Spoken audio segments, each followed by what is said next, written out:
There is a file that, for over a decade, did not officially exist. Inside it, the true story of a night when the fate of every person on Earth came down to one man, in one room, staring at a screen that was telling him a lie he had no way of proving was a lie. He had 4 minutes. 4 minutes to decide whether to trust a machine that had never failed before, or trust a feeling in his gut that something about tonight was wrong. Get this decision right, and nobody ever finds out his name. Get it wrong, and there's nobody left to find out anything at all. This is the story the Soviet government tried to erase. And even now, there's a piece of it nobody has ever fully explained.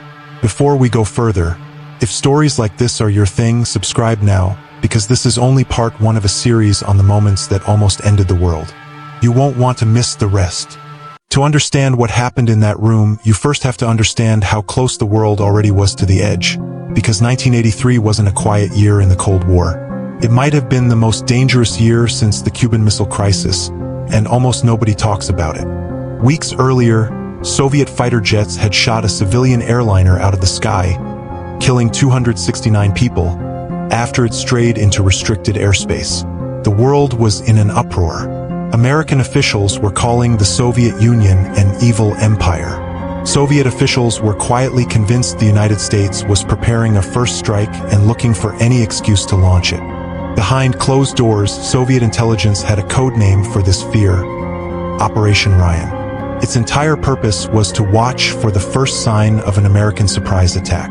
Not if, when. Both sides were watching each other's every move like a held breath. And somewhere in a bunker outside Moscow, one man was about to become the only thing standing between that held breath and an exhale nobody would survive. He wasn't even supposed to be working that night. A colleague had swapped shifts with him. A small, forgettable detail that would end up mattering more than almost anything else in this story.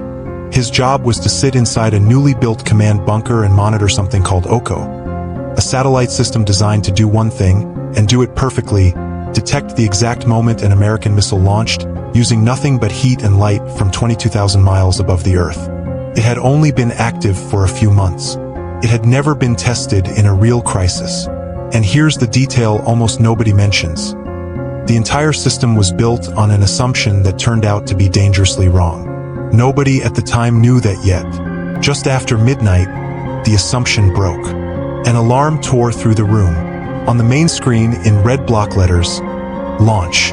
The system reported, with what it called high confidence, that the United States had just fired a nuclear missile at the Soviet Union. He had a protocol: confirm it, pass it up the chain. From there, the decision would move toward retaliation, and once that machine started turning, there was no version of this where it stopped gently. Then the system reported a second missile, a third, a fourth, a fifth, 5 glowing points on a screen, and every person in that room looking at him, waiting for him to say the words that would move this crisis to the next stage. Here's what almost nobody knows. Nothing in his training told him to doubt the machine. The entire system had been built on the idea that when it spoke, humans would listen and act fast, without hesitation, because hesitation was the one thing a real nuclear war would never forgive. But he didn't move. Something about this didn't add up. He couldn't say exactly what, not yet, just a feeling. And feelings are not supposed to be part of a nuclear launch protocol. And here's the part of this story that still, to this day, doesn't have a fully agreed upon answer. What was actually going on in his head in those 4 minutes has been told 2 or 3 different ways, by the man himself in interviews decades apart. We're about to walk through what he says convinced him, but keep that in mind, because even the hero of this story isn't entirely sure he can explain his own decision. Quick pause. If this is pulling you in, hit like right now. It genuinely helps this channel keep telling stories like this. And I want to know in the comments, if you were in that room, staring at that screen, do you think you'd have made the same call? Drop your answer below.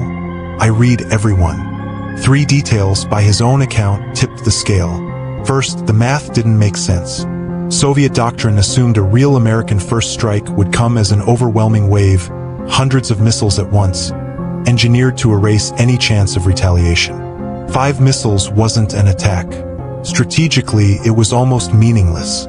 Why would the most powerful military on Earth open a nuclear war with a move that guaranteed its own destruction and accomplished nothing?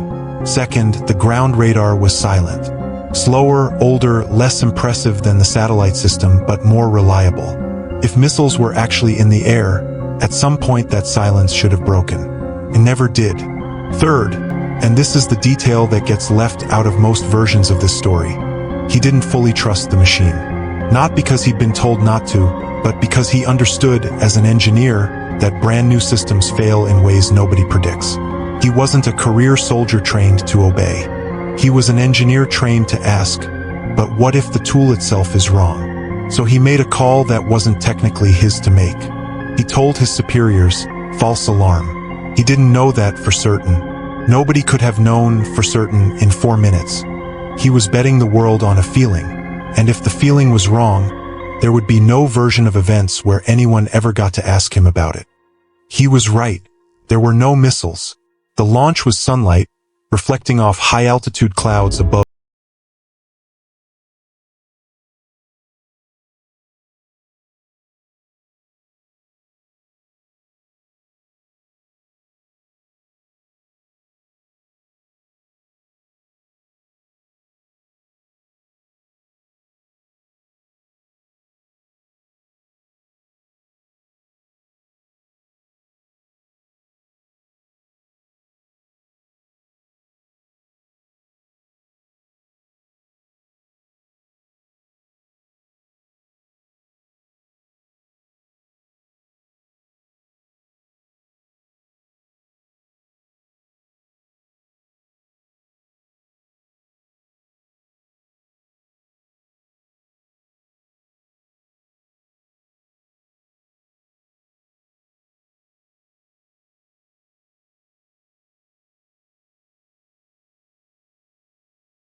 unfolding.